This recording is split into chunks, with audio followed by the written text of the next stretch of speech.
Selamat berjumpa kembali dalam layanan audio Sahabat Seperjalanan. Hari ini adalah hari Jumat 15 Maret 2024. Tema renungan saat teduh kita dengan judul Pertolongan dalam Bahaya. Firman Tuhan terambil dalam Roma 8 ayat 36 sampai 39. Saya bacakan dua ayat dari 36 dan 37. Seperti ada tertulis, oleh karena engkau kami ada dalam bahaya maut sepanjang hari.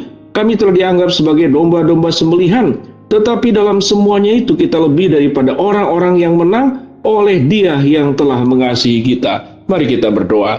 Bapa yang di dalam surga, kami ingin belajar bahwa hidup tatkala dikelilingi oleh masalah, kami memiliki Allah yang senantiasa akan memberkati, menolong, dan memberikan penyediaan pertolongan yang terbaik.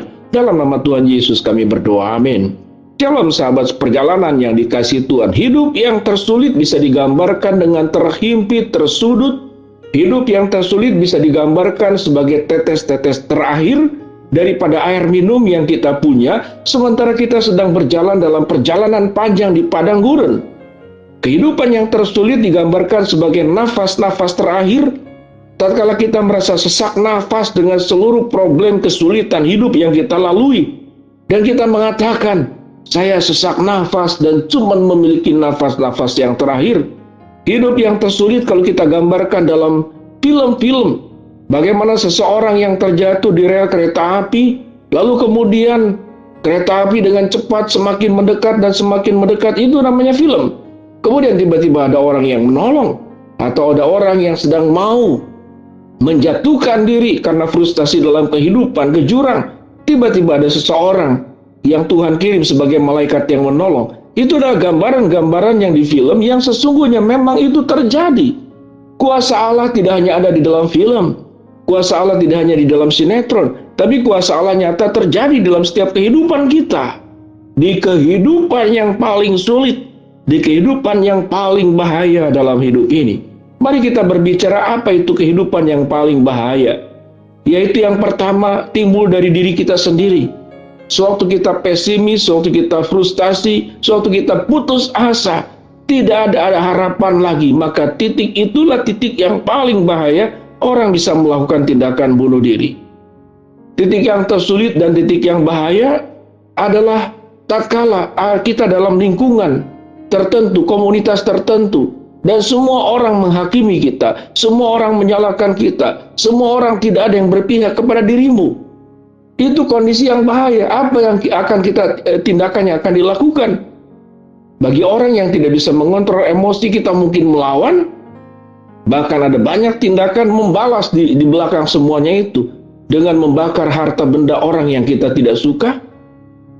Sahabat seperjalanan kalau pernah melihat tayangan di TikTok atau di YouTube, bagaimana seorang tetangga yang marah karena tetangganya ini memang ekonominya biasa, tetangga sebelahnya ekonominya lebih mampu, dan selalu parkir mobil ya di dekat lingkungan ada di sana.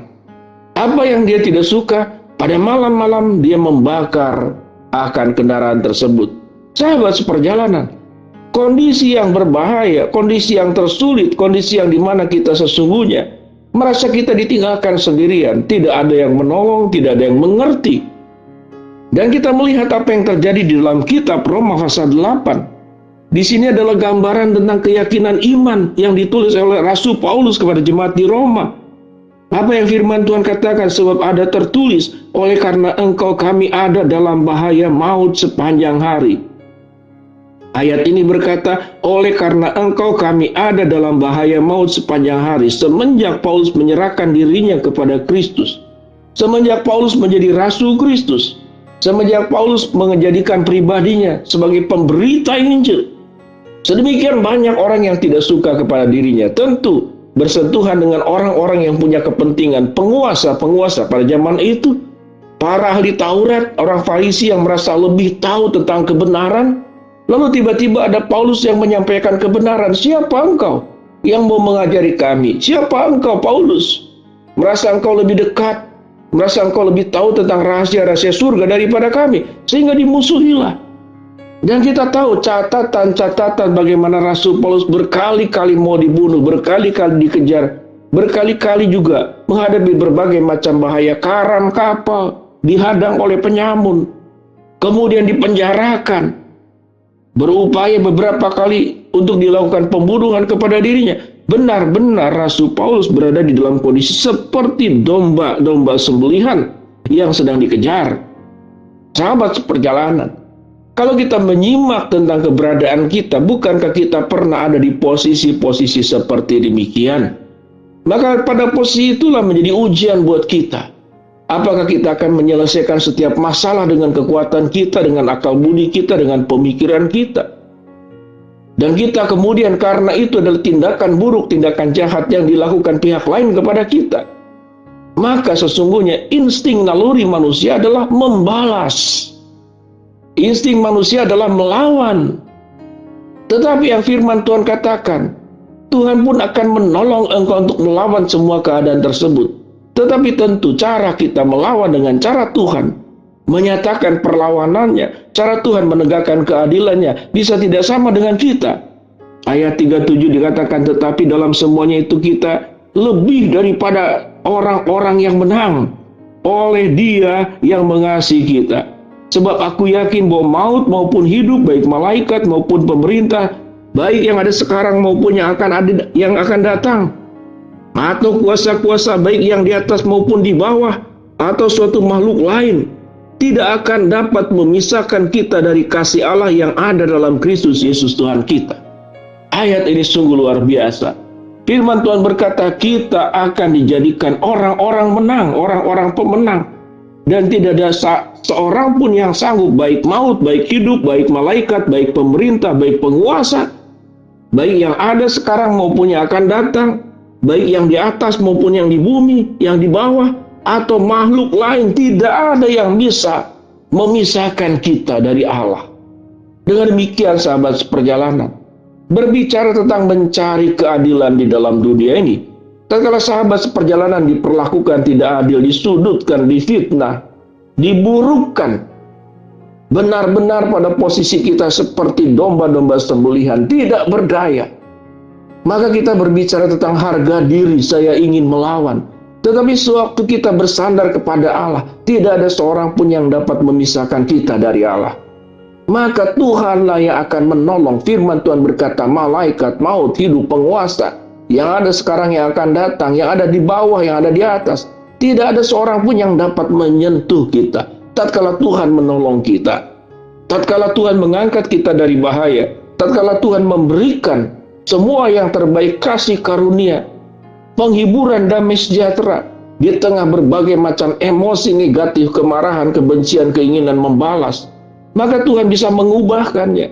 Dan Tuhan berkata, kalau kita bisa kalimatkan, tenanglah anak-anakku, teduhlah bersama dengan aku. Engkau tidak sendiri. Ada aku bersamamu. Ada aku yang akan menegakkan. Ada aku yang akan membelamu.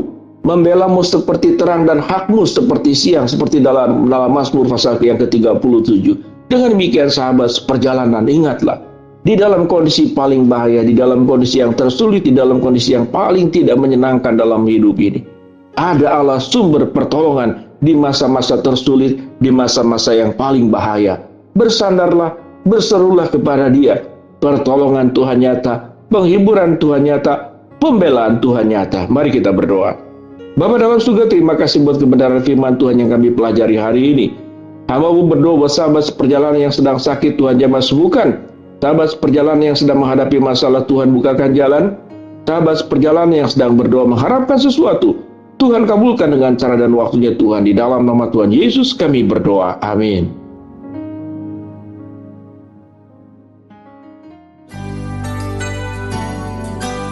Anda baru saja mendengarkan program Renungan Sahabat Seperjalanan bersama Pendeta Wendy Pratama. Terima kasih atas perhatian Anda. Tuhan Yesus memberkati.